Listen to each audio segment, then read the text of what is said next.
Hello friends, welcome back to our channel. आज की video में हम पढ़ेंगे लेआउट टैब क्या होता है। लेआउट टैब का यूज डॉक्यूमेंट के पेज का स्ट्रक्चर और टेक्स्ट अरेंजमेंट सेट करने के लिए होता है। इससे आप पेज को प्रिंट, रेडी और प्रोफेशनल बना सकते हो। ये मोस्टली पेज को प्रिंट करने में यूज होता है। पेज सेटअप कहते हैं इसे। सबसे पहले ऑप्शन आता है मार्जिन। मार्जिन का मतलब पेज के चारों तरफ खाली जगह जो होती है, नॉर्मल, नैरो, वाइड या कस्टम मार्जिन सेट करता है। मोस्टली ये बाय डिफॉल्ट 1 इंच होता है। आप देख रहे हैं कि margin side, left, right, bottom में सब 1 इंच होता है। ये प्रोजेक्ट फाइल को प्रिंट आउट या असाइनमेंट को प्रिंट आउट निकालने के लिए बहुत यूजफुल है स्टूडेंट्स के लिए। सबसे पहले नॉर्मल नॉर्मल चारों तरफ बैलेंस करने के लिए होता है। फिर उसके बाद आता है नैरो। नैरो स्पेस कम होती है, ज़्यादा कंटेंट एक पेज में ही फिट करने के लिए यूजफुल है। फिर उसके बाद आता है margin. Wide margin, side space ज़्यादा होती है, नोट्स या कमेंट लिखने के लिए यूजफुल है। जैसे कि आप स्क्रीन में देख रहे हैं, जैसे जैसे मैं क्लिक कर रही हूँ ऑप्शंस पर, वैसे वैसे इफेक्ट भी आपको दिख रहा है। सारी मार्जिन एक दूसरे स्पेस में भी चली गई है वाइड में। उसके बाद आता है कस्टम मार्जिन। अपनी मर्जी से मार्जिन सेट कर सकते हो, जैसे टॉप 1 इंच, बॉटम 2 इंच या कुछ भी।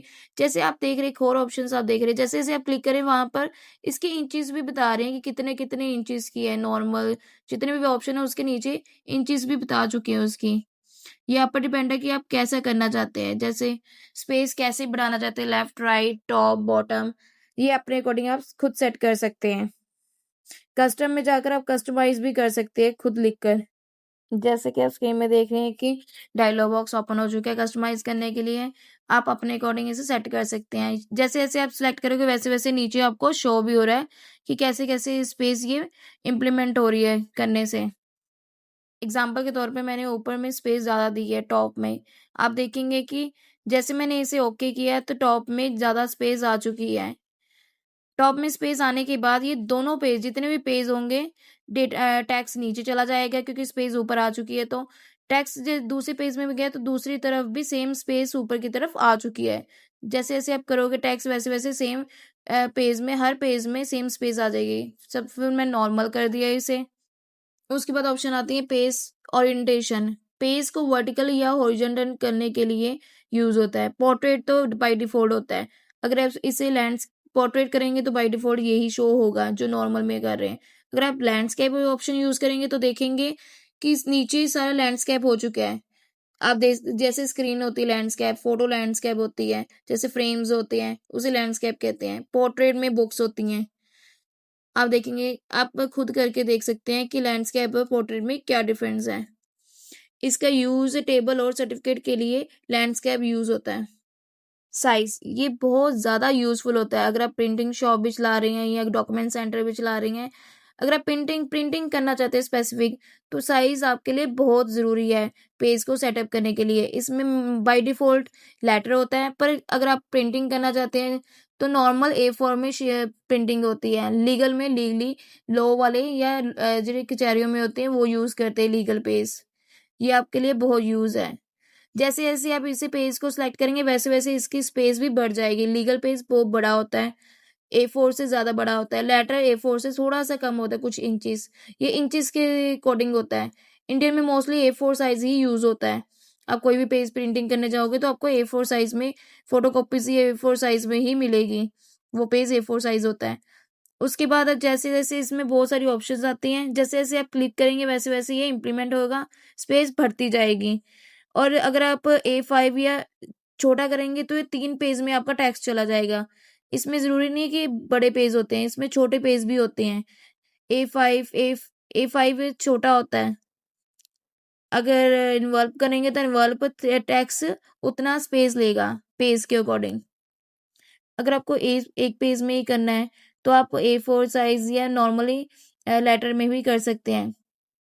अगर आप जानना चाहते हैं कि कौन सा पेज कितने साइज का है तो आप देख रहे हैं जैसे जैसे फॉर्मेट ओपन हो रहा है, लेटर, टेबलॉट, ये इसके नीचे इंचेस का भी आपको दिखाई दे रहा है कि स्टेटमेंट में कितने इंच का पेज होगा, A4 में कितने इंच का होगा, A3 कितने इंच का होगा। अगर आपको इंचेस का पता लग गया तो आप गैस कर सकते हैं कि कितना छोटा और कितना बड़ा होगा पेज। A3 बहुत बड़ा पेज होता है, इसलिए एनवल्प C3 भी बहुत बड़ा पेज होता है, इसलिए इनको तो अवॉइड ही करना। ये नॉर्मल यूज कर रहे हैं, नहीं तो आपके पेज एरर आ जाएगा प्रिंटिंग करने के लिए, क्योंकि आपके पास तो पेज तो होगा नहीं, या तो वो आपका वेस्ट कर देगा पेज अगर आपने बड़ा पेज लगा दिया है, अगर आप A4 प्रिंटिंग कर रहे हो तो। नेक्स्ट बात करते हैं कॉलम। कॉलम्स टेक्स्ट को न्यूज़पेपर स्टाइल कॉलम में डिवाइड करता है। जैसे 1 कॉलम, 2 कॉलम, 3 कॉलम्स, जैसे जैसे ऑप्शंस आएगी वैसे वैसे इम्प्लीमेंट भी हो जाएगा। नॉर्मल 1 कॉलम में है, अगर आप इसे 2 कॉलम्स में करते हैं तो एक ही पेज में 2 कॉलम्स में आ जाता है। आपने कभी मैगजीन तो देखी होगी, कितने छोटे छोटे 1 पेज में इतने सारे टेक्स्ट डाल देते हैं। अगर आप 3 कॉलम्स करते हो तो 3 कॉलम्स में आ जाएगा, 4 करोगे तो 4 कॉलम्स में आ जाएगा। यूजफुल फॉर न्यूज़पेपर या मैगजीन में यूज होता है। इसमें लेफ्ट राइट भी ऑप्शन है, लेफ्ट करोगे तो लेफ्ट साइड ये पैराग्राफ बढ़ जाएगा, राइट करोगे तो राइट साइड बढ़ जाएगा। ये स्पेस के अकॉर्डिंग है कि आप कैसा करना चाहती हो। उसके बाद मोर कॉलम्स में मोर कस्टमाइज करने के लिए भी ऑप्शंस आती हैं, उसमें भी आप कर सकते हैं। जैसे कि आप स्क्रीन में देख रहे हैं, जैसे मैं कस्टमाइज किया था इसका ऑप्शंस, आपको डायलॉग बॉक्स आ चुका है। और इसे करने के बाद आप 4 कॉलम्स, 5 कॉलम्स या मैक्सिमम जितना भी चाहते हो उतना कर सकते हैं। मैंने 4 कॉलम्स किया है तो वो 4 कॉलम्स से हो चुका है। नेक्स्ट बात करते हैं पेज ब्रेक्स की। पेज ब्रेक्स क्या होता है? न्यू पेज या न्यू सेक्शन स्टार्ट करने के लिए यूज़ होता है। Page break, section break available होती है, सेक्शन में भी इसकी ब्रेक लगा सकते हैं। और एक तरह की ब्रेक्स होती है, चाहे आप पैराग्राफ के बाद में लगाएं या पहले लगाएं। जैसे कि आप स्क्रीन में देख रहे हैं कि मैंने पहले लगाई थी, मेरा कर्सर फ्रंट पर था, टॉप पर, तो ये फर्स्ट पेज ब्लैंक हो गया। अगर मेरे लास्ट में होता तो सेकंड लास्ट पेज ब्लैंक हो जाता। ये डिपेंड करता है कर्सर पर, जहाँ आपका कर्सर होगा वहाँ पर ही ये ब्रेक्स लग जाएगी। नेक्स्ट बात करते हैं कॉलम ब्रेक्स की। कॉलम ब्रेक्स क्या होती है? अगर पेज में कॉलम लगे हुए हैं तो टेक्स्ट को नेक्स्ट कॉलम में भेजते हैं। न्यूज़पेपर स्टाइल फॉर्मेटिंग में यूज़फुल है। जैसे कि आप स्क्रीन में देख रहे हैं कि मेरा कर्सर थर्ड पैराग्राफ के लास्ट में था, तो उसने दूसरे पेज पर उसे भेज दिया। नेक्स्ट है पिक्चर या ऑब्जेक्ट के बाद टेक्स्ट को नेक्स्ट लाइन में शिफ्ट करता है। इमेज के साथ प्रॉपर फॉर्मेटिंग के लिए भी यूज़फुल है। जैसे कि आप स्क्रीन में देख रहे हैं, मैंने टेक्स्ट रैपिंग की तो टेक्स्ट के पैराग्राफ में या कॉलम्स में भी उसके चेंजेस आ गई हैं। इसमें पिक्चर्स की उसने स्पेस छोड़ दी है। और जैसे कि आप देख सकते हैं स्क्रीन में, मैंने स्मार्ट आर्ट में भी ब्रेक और टेक्स्ट रैपिंग ब्रेक्स लगाने की कोशिश की। जैसे मैं स्मार्ट आर्ट में गई वर्ड पर, उसके बीच में ही आर्ट आर्ट के पहले ए से पहले ही की, तो उसके सारा सेंटेंस ब्रेक हो चुका है। स्मार्ट कहीं और आर्ट कहीं और हो गया है, और सारा सेंटेंस बिखरा बिखरा हुआ दिखाई दे रहा है। Separate text around object on web pages such as a caption text from body text, आप देख सकते हैं। नेक्स्ट आता है next page. New section next page से स्टार्ट होता है। एग्जाम्पल के तौर पर देख सकते हैं, नेक्स्ट पेज पर करते हैं, पेज नंबर पोर्ट्रेट में या पेज नंबर लैंडस्केप पे भी हो सकता है। आप देख रहे हैं कर्सर पर डिपेंड करता है कि आपका कर्सर कहाँ है, वहाँ से ही ब्रेक नेक्स्ट पेज पर चली जाएगी। उसके बाद है कंटिन्यू। सेम पेज में ही न्यू सेक्शन स्टार्ट होता है। आप देखेंगे कि मैंने एक डेटा को एक लाइन पर क्लिक किया, वो एक ही पेज इसी सेम पेज में ही न्यू नेक्स्ट सेक्शन में चला गया, नेक्स्ट पैराग्राफ में बन गया। जैसे थीम एंड उसके बीच में मैंने ये लगाया कंटिन्यूस, तो हाफ पेज नॉर्मल टेक्स्ट नीचे दूसरे कॉलम में आ चुका है। उसके बाद आता है even page. Next even number page पर न्यू सेक्शन स्टार्ट होता है। एग्जाम्पल के तौर पर बुक फॉर्मेटिंग के लिए काम आता है। ये इवन की तरह काम करेगा। जैसे कि मैंने क्लिक किया तो इवन नंबर पर, ये इवन पेज पर आ चुका है। उसके बाद ओड आता है। Odd page next odd number page पर न्यू सेक्शन स्टार्ट होता है। ओड नंबर के अकॉर्डिंग होगा, जो भी ओड नंबर पेज होगा उस पर ये टेक्स्ट चला जाएगा।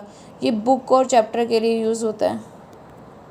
नेक्स्ट है लाइन नंबर। डॉक्यूमेंट की लाइंस के साइड नंबर शो करता है। लीगल डॉक्यूमेंट या स्टडी नोट्स में यूज़फुल है ये। जैसे कि आप स्क्रीन में देख रहे हैं, जैसे मैंने पैराग्राफ सिंपल फॉर्मेटिंग रखी, उसके बाद में नन है, ये नन पर आ गया। नन मीन्स कोई भी फॉर्मेटिंग नहीं। जैसे मैंने इसे क्लिक किया तो वन से लेके जितने भी नंबर पैराग्राफ है, लाइन्स है, उसके अकॉर्डिंग इसने नंबरिंग दे दी है। उसके बाद आप देखेंगे कि restart each page. Each page का मतलब क्या होता है कि सेकंड पेज पर भी 1 से स्टार्ट होगा, ये 23, 24, 27 नहीं होगा। कंटिन्यूस में सेम होगा, नेक्स्ट पेज सेम आएगा, कंटिन्यूस सीरीज़ के होगा। अगर आप रीस्टार्ट ईच पेज पर जाएंगे सेकंड ऑप्शन पर, तो ये सेकंड पेज पर 1 से स्टार्ट करेगा, थर्ड पेज भी 1 से स्टार्ट करेगा। उसके बाद आता है रीस्टार्ट ईच सेक्शन। ये सेक्शन के अकॉर्डिंग, हर पेज के सेक्शन के अकॉर्डिंग ये नंबरिंग देगा। उसके बाद आता है option suppress from for current paragraph. आप देख रहे हैं सप्रेस फ्रॉम करंट पैराग्राफ किया तो फर्स्ट पैराग्राफ में वो काउंटिंग नहीं स्टार्ट की, सीरीज़ 1 to 3 नहीं किया, उसने सेकंड पैराग्राफ से किया है, करंट पैराग्राफ को ब्लैंक कर दिया है, विदाउट नंबरिंग कर दिया है। फिर लाइन नंबरिंग ऑप्शंस में बहुत सारी ऑप्शंस आपके सामने आ चुकी हैं, डायलॉग बॉक्स ओपन हो चुका है, आप अपने अकॉर्डिंग इसे सेट कर सकते हैं। सेक्शन स्टार्ट में आपको new page, even page, odd number, continuous, ये सारी ऑप्शंस आपको दिख जाएगी। अगर हेडर में कितनी वो चाहिए लाइनिंग या कितनी वो डिफरेंस चाहिए कि आप कर सकते हैं। नेक्स्ट है हाइफेन। हाइफेन का मतलब क्या होता है, अगर आपने कभी नोटबुक्स यूज़ की होगी तो आपने लिखा होगा कभी टेक्स्ट सेकंड लाइन में आना होता है, छोटा टेक्स्ट एक लाइन में कंप्लीट नहीं होता, तो वो सेकंड लाइन में हाइफन लगाकर दूसरे लाइन पर ले आते हैं। पर उससे ये पता चलता है कि हमारा ये कंप्लीट वर्ड, थोड़ा सा वर्ड ऊपर आ चुका है, थोड़ा सा वर्ड नीचे आ चुका है, पर ये कंप्लीट वर्ड है। हाइफन लगा के इसे पूरे वर्ड को पर हाइफन लगा के कंप्लीट करते हैं।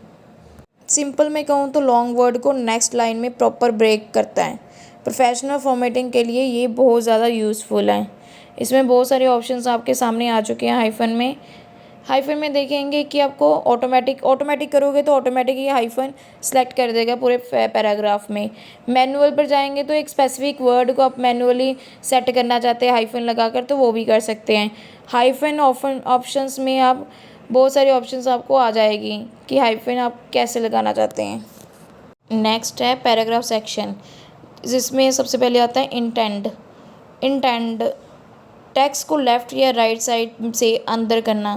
पैराग्राफ स्टाइलिश दिखाने के लिए ये यूज़फुल होता है। जैसे कि अब इंटेंट पर गए तो जैसे जैसे मैं क्लिक कर रही हूँ, इंक्रीज़ कर रही हूँ, वैसे वैसे इसकी स्पेस भी बढ़ रही है। जब मैं बॉटम में करती हूँ तो आफ्टर बिफोर भी ऑप्शन है, बिफोर करती हूँ तो बिफोर में आ जाता है स्पेस, आफ्टर करती हूँ तो आफ्टर ये मूवमेंट हो कर देता है। इंटेंट सिर्फ पैराग्राफ का सेक्शन है, ये पैराग्राफ को left, right, bottom, before, after ये आप पर डिपेंड करता है कि आप कैसे करना चाहते हैं। उसके बाद ऑप्शंस आती है पोजीशन।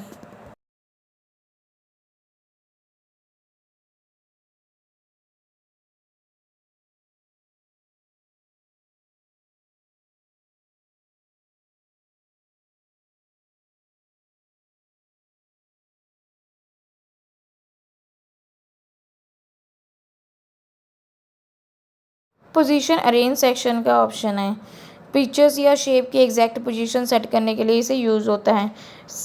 बाय डिफ़ॉल्ट तो ये डिसेबल होगा, जब तक ये इसमें कोई शेप या कोई पिक्चर्स वगैरह नहीं होगी तो ये डिसेबल ही होगा। इसे अनेबल करने के लिए हमें कोई पिक्चर ऐड करनी होगी।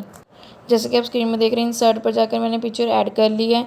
ऐड करने के बाद स्क्रीन पर देख रहे हैं कि इसकी पोजीशंस अनेबल हो चुकी हैं। जैसे ही मैंने क्लिक कर रही हूँ पोजीशंस राइट, लेफ़्ट, जैसे आप ऑप्शन देख सकते हैं कि पोजीशंस में बहुत सारी ऑप्शन आपको दिखाई दे रही है। पोजीशंस में सबसे पहले ऑप्शंस आती है ऊपर, लेफ़्ट, राइट, सेंटर। ये टेक्स्ट को वैसे वैसे ये मूवमेंट भी करता रहेगा। जैसे जैसे हम पिक्चर्स को, शेप्स को लेफ़्ट राइट पोजीशंस में लेकर जाएंगे तो ये टेक्स्ट को इफ़ेक्ट करेगा। ये आप देखना चाहते हैं तो कैसे करना चाहते हैं। इसके लिए आप देख रहे हैं कि टेक्स्ट भी आपने पहले देखा है कि इमेजेस के आने से टेक्स्ट ऊपर नीचे बहुत अच्छा नहीं लग रहा था, इसलिए हमने टेक्स्ट रैपिंग करनी बहुत ज़रूरी है अगर आप कोई इमेज या शेप कर रहे हो। इससे क्या होता है, वो आप पिक्चर्स को लगा तो देगी पर टेक्स्ट को इफेक्ट नहीं होगा, टेक्स्ट में मूवमेंट नहीं आएगी। अगर टाइट कर दोगे तो टाइट ऑप्शन को सिलेक्ट करोगे तो टेक्स्ट कभी भी मूव नहीं करेगा, सिर्फ इमेजेस मूव करेगी पोजीशन चेंज करने से। ये टेक्स्ट अपने पोजीशंस में स्पेस बना लेगा। इसमें आप ऑप्शंस देख रहे हैं, बहुत सारी ऑप्शंस आपके सामने आ चुकी है। कस्टमाइज़ करने के बाद भी आप ऊपर भी लेके जा सकते हैं, नीचे भी, बिहाइंड टेक्स्ट, फ्रंट टेक्स्ट। उसके बाद देखिए आपके पास ऑप्शन आती है bring forward, bring backward. Bring forward का मतलब होता है ऑब्जेक्ट के आगे या पीछे क्या होना चाहिए। टेक्स्ट होना चाहिए, ऑब्जेक्ट कुछ भी हो सकता है, टेक्स्ट भी हो सकता है या शेप्स भी हो सकता है। ये आप पर डिपेंड है कि आप कैसे करना चाहते हैं। जैसे जैसे हम सेलेक्ट करेंगे ब्रिंग फॉरवर्ड, ब्रिंग बैकवर्ड, वैसे वैसे ये मूव करेगा। उसके बाद नेक्स्ट बात करते हैं सेलेक्ट पैने। सेलेक्ट पैने होता क्या है? सेलेक्ट पैने जितना भी टेक्स्ट या जितने भी ऑब्जेक्ट आपने यूज़ किए उसे हाइड कर देता है। जैसे मैंने शेप को हाइड कर सकती हूँ। अगर आप शो ऑल या शो हाइड ऑल कर सकते हैं तो वो भी ऑप्शन आपके सामने आ चुका है। सेलेक्ट पैनल के बारे में आपको मैं पहले भी बता चुकी हूँ। उसके बाद आती है लाइन। अलाइन का क्या होता है? मल्टीपल शेप्स या इमेजेस को सेम लाइन में अरेंज करता है ये अलाइन ऑप्शन। ये मैं आपको पहले भी बता चुकी हूँ कि इसके क्या होता है ऑप्शन से अलाइनमेंट के। जैसे कि आप स्क्रीन में देख रहे हैं, बहुत सारी ऑप्शंस आपके सामने आ चुकी है अलाइनमेंट में। ये शेप्स को राइट, लेफ़्ट, जैसे कि आप फ़ोटोज़ में देख रहे हैं कि ये शेप को, ये पिक्चर्स को लेफ़्ट, राइट वगैरह ऑप्शन यूज़ कर रही हैं। उसके बाद ऑप्शंस आती है रोटेट। रोटेट करने से ये डिग्रीज़ के रोटेट करते हैं। जैसे कि आप फ़ोन में भी कोई भी रोटेशन करते हैं फ़ोटोज़ की, वैसे ही डिज़ाइनिंग के लिए काम आती हैं। जैसे जैसे मैं रोटेट करी वैसे वैसे ये इम्प्लीमेंट हो रहा है। Left, right, above, mirror work, mirror effect, ये सब कुछ इस पिक्चर्स या शेप को घुमाने के काम आता है ये रोटेट ऑप्शंस। सिंपल वर्ड में कहूँ, आप देख रहे हैं स्क्रीन पे। एक ऑप्शन तो हम भूल ही गए, ग्रुप, जो अलाइनमेंट की बात आती है। ये दो या ज़्यादा ऑब्जेक्ट को एक साथ कंबाइन करता है। जैसे मैंने दो एग्जांपल के तौर पे मैंने दो फ़ोटोज़ ले लिए हैं। इसमें ऑब्जेक्ट में शेप्स, फ़ोटोज़ या कुछ भी हो सकता है, ये आप पर डिपेंड है। मैंने एक और फ़ोटो ले ली है, इसे सिलेक्ट, इन दोनों को साथ में कंट्रोल करके सेलेक्ट करोगे तो साथ में इसका ऑब्जेक्ट से एक ही हो जाएगा। अगर आप सेपरेट करोगे तो सेपरेट सेपरेट ये मूव होगा। अगर आप इसे ग्रुप में करोगे तो ये एक ही साथ मूवमेंट होगी इसकी। ग्रुप में आप देख रहे हो कि इसका कर्सर, रोटेशन सारा एक ही साथ हो रही है, एक स्क्रीन एक ही पोजीशन में आ चुकी हैं। जैसे जैसे मूव करोगे तो एक साथ होंगी। अगर अनग्रुप करोगे तो अलग अलग से इसे मूवमेंट चेंज कर सकते हैं पिक्चर्स की। आप स्क्रीन पर देख रहे हैं, एक साथ इसे मैं रोटेट भी कर रही हूँ, एक साथ इसे साइड पर लेफ़्ट राइट, ये रोटेशन जैसे मर्जी आप कर सकते हैं कंबाइन करके, जिसे कॉम्बिनेशन कंबाइन भी कह सकते हैं। अगर आपको ये वीडियो अच्छी लगी तो लाइक, शेयर एंड सब्सक्राइब करना मत भूलिए। और भी कोई टॉपिक पर आपको वीडियो चाहिए तो कमेंट बॉक्स में ज़रूर बताना। अगर आपको कोई दिक्कत हो रही है समझने में, do message on comment box. Thank for watching.